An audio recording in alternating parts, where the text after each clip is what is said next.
When grandparents raise grandchildren.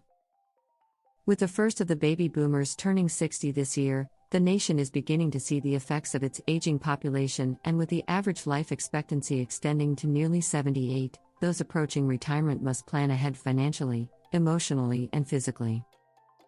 However, for some people, that planning includes taking on a responsibility they thought was behind them: parenthood. According to a 2002 U.S. Census Bureau report, 5.7 million grandparents in the U.S. are living in households with their grandchildren, and more than 2.5 million grandparents are the sole guardians of the children. The Bureau estimates that the number of grandparents raising their grandchildren has increased 30% from 1990 to 2000. Such was the case for the Pai family. Tragedy struck them twice, once when their son-in-law died suddenly of a brain aneurysm, and then 14 months later when their daughter lost her battle with breast cancer. The Pai's grandchildren were orphaned in a matter of months, and they turned to Grandma and Grandpa. Many grandparents in the Pai's position turned to Mooseheart Child City and School, a non-profit residential child care facility and school for children and teens in need, as an alternative to state foster care.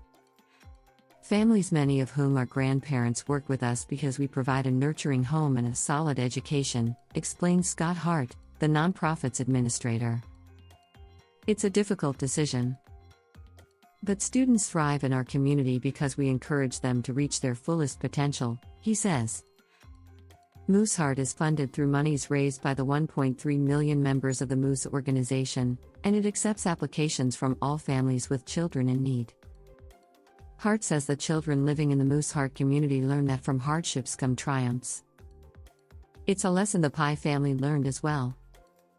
After enduring their tragedy, their home was eventually renovated by ABC's Extreme Makeover, Home Edition. Their new home now includes a private Moose office, as the entire family is highly involved as volunteers of the Moose. Our society's grandparents are increasingly faced with the necessity of raising their grandchildren.